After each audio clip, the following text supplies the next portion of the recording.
o 4 años de edad, y eso no cambiará, la circunstancia que ya se marcó. Y esto nos coloca en una situación que tiene que ser revertida por responsabilidad de los liderazgos políticos en un país que ha tenido el drama que Mariátegui señaló con mucho acierto en esa frase que dice que el Perú ha tenido siempre una clase dominante y no ha tenido nunca una clase dirigente, ¿no?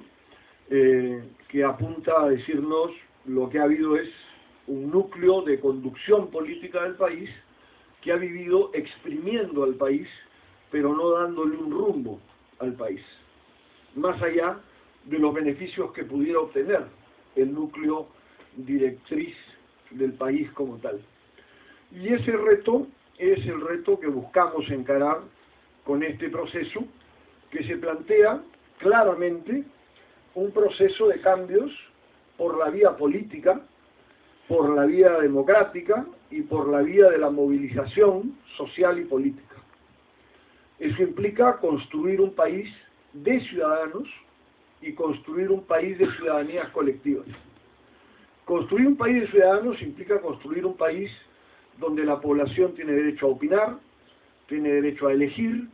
y tiene derecho a ser más importante que los poderes fácticos del país. Es decir, que los dueños de las grandes empresas, que los dueños de los bancos, que los dueños o quienes manejan el aparato militar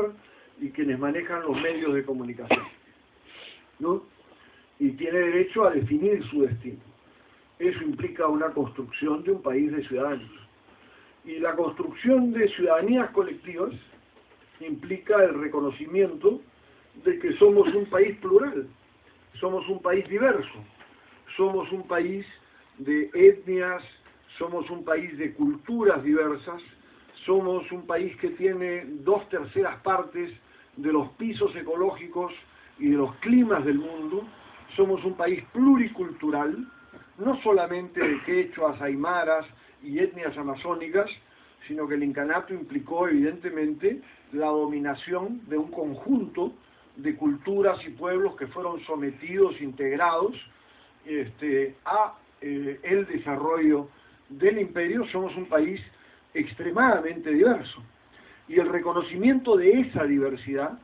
es el reconocimiento para algunos de una enfermedad del país. Y para otros es el reconocimiento de una palanca potencial del Perú. Lo que hace de la gastronomía peruana una gastronomía extraordinaria que hoy se reconoce en el mundo es su diversidad. Como lo ha dicho el propio Gastón Acurio, ¿no es cierto?, la cocina peruana no existiría sin los campesinos y los pisos ecológicos que hay en el Perú, que son diversos y que nos permiten una variedad extraordinaria. El Perú no es un país de producción masiva de soja, no es un país de producción masiva de naranjas, el Perú es un país de producción de 2000 variedades de papa, ¿no es cierto?, identificadas de colores, sabores, texturas distintas. Es un país de sistemas ecológicos diversos, en el que la diversidad es una extraordinaria palanca del desarrollo y en la que nos da una extraordinaria posibilidad de también constituirnos, por ejemplo, en el tema de la agricultura, en un país gourmet, ¿no es cierto?, no en un país supermercado, sino en un país de boutique, ¿no?, que puede ofertarle al mundo productos de calidad extraordinaria, ¿no?, a tal punto que nosotros le abastecemos cacao a Bélgica, que produce de los mejores chocolates del mundo, le abastecemos café, en fin, o sea, en realidad tenemos un potencial extraordinario que, si fuera parte de un proyecto nacional, ¿no es cierto?, y del manejo de un mercado nacional adecuado y de un reconocimiento de derechos de la población, no tendríamos por qué, con lo que tenemos, tener los niveles de desnutrición, de hambre y de pobreza que tiene la población, porque tenemos extraordinarias capacidades de alimentación de nuestra población, tenemos nutrientes de toda clase de los que necesitamos en el país, ¿no es cierto?, y eso implica tener una opción que nos permita ese camino. En realidad, lo que ganó en el proceso electoral en primera vuelta fue esa propuesta. Pero esa propuesta como he dicho, no tenía mayoría nacional. Por el miedo, por la ignorancia de los planteamientos políticos, por la campaña de guerra sucia de los medios, por los prejuicios generados y también por los errores que hemos cometido en nuestra actividad política, cada uno de los actores que hemos estado en la escena. Errores como no saber preservar la unidad de las acumulaciones que produjimos en determinados momentos, como el caso de Izquierda Unida, errores como el de no construir partidos consistentes, que es un fenómeno muy marcado en el Perú de hoy, ¿no es cierto? Tener estructuras políticas que giran alrededor de figuras y no de propuestas, que no tienen escuela, que no desarrollan capacitación, que no desarrollan habilidades y capacidades, que se mueven mucho en el terreno electoral y poco en el terreno de la construcción de lo político y lo social. Y bueno, eso condujo al 32% y a los arreglos y acuerdos a los que llegamos. Esos acuerdos implicaron el apoyo de figuras que nos llevaron a establecer los mínimos no negociables. Entonces dijimos, no vamos a negociar la revolución educativa, no vamos a negociar el desarrollo de un programa de salud integrado y un sistema de salud integrado para los peruanos, no vamos a negociar la eliminación del derecho a un trato digno a nuestros adultos mayores con el manejo de la pensión 65, no vamos a negociar el problema de UNAMAS y el problema de atención a la niñez con desnutrición, no vamos a negociar la atención a la educación rural y a las oportunidades frente a los 8.000 colegios unidocentes que hay en el Perú, donde un solo profesor le enseña a todos los alumnos de la primaria en una sola aula, a todos a la vez, todos los cursos que hay en la currícula, lo cual es una cosa absolutamente inverosímil, pero es, y son 8.000, ¿no es cierto?, o más los colegios que están en esa situación. Eso no lo vamos a negociar. Y como no vamos a negociar eso, tampoco vamos a negociar el concepto de que hay que redistribuir la principal renta que tiene el país, que es la renta minera. La minería constituye el 60% de las exportaciones peruanas y el crecimiento de las exportaciones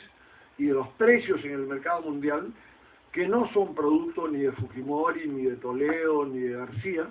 sino del mercado mundial y del crecimiento de los países BRIC, ¿no?, de Brasil, de Rusia, de la India, de la China, que han sido motores económicos, ¿no?, y de la burbuja que se generó en el consumo norteamericano y de parte de los países europeos, ¿no?,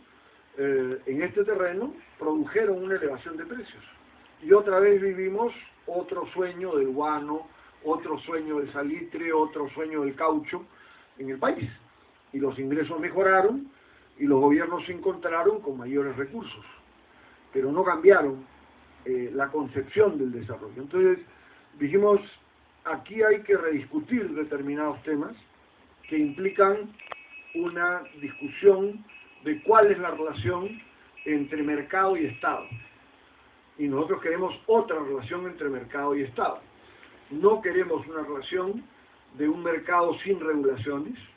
no queremos la desregulación laboral, no queremos el crecimiento basado en el cholo barato, queremos recuperar derechos laborales, sociales, sindicales, de negociación colectiva,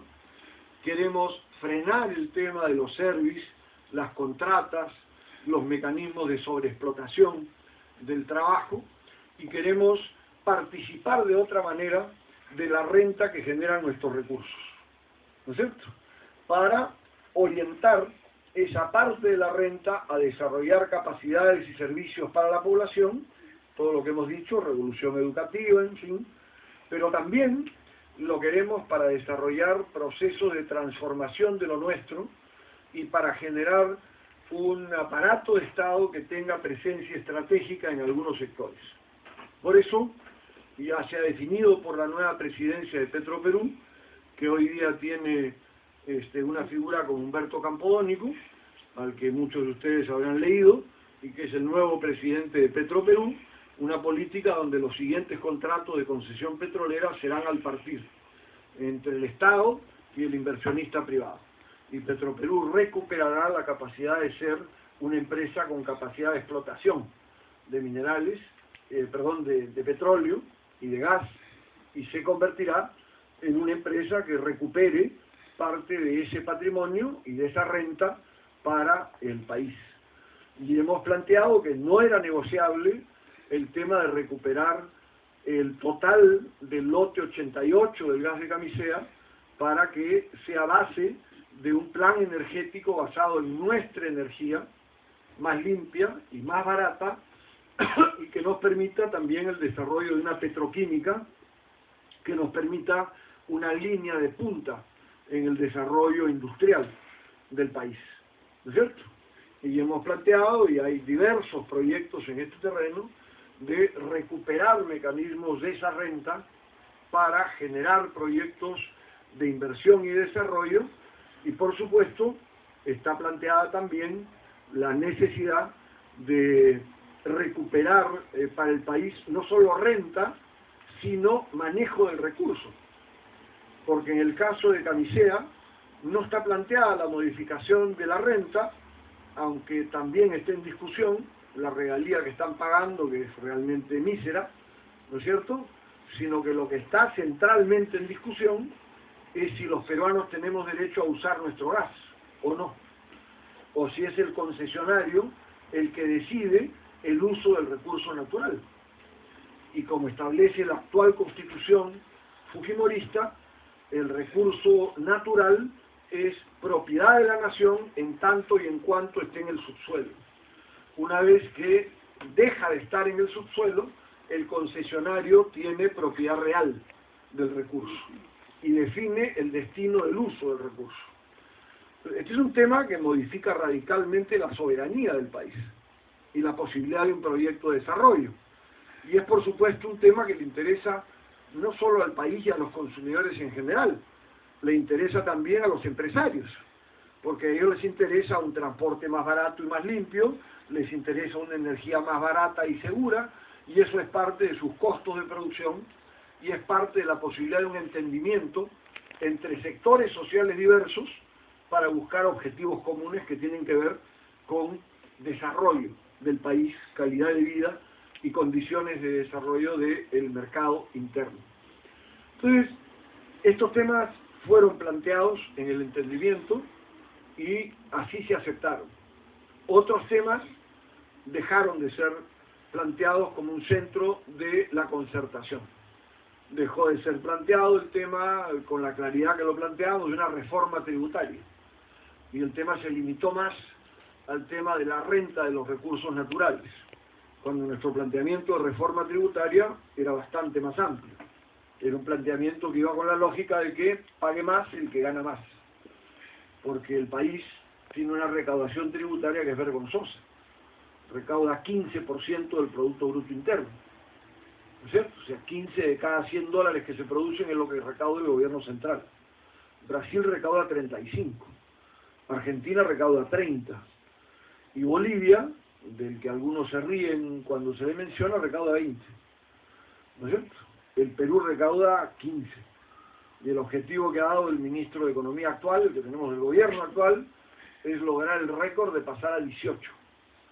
¿no es cierto? O sea, no vamos a llegar ni siquiera, si esto se mantiene, a la propuesta boliviana, a lo que hoy se aplica en Bolivia, siendo el Perú un país que tiene potenciales bastante distintos en este terreno. Y este es un tema que, bueno, es un tema de gana Perú, pero no es un tema de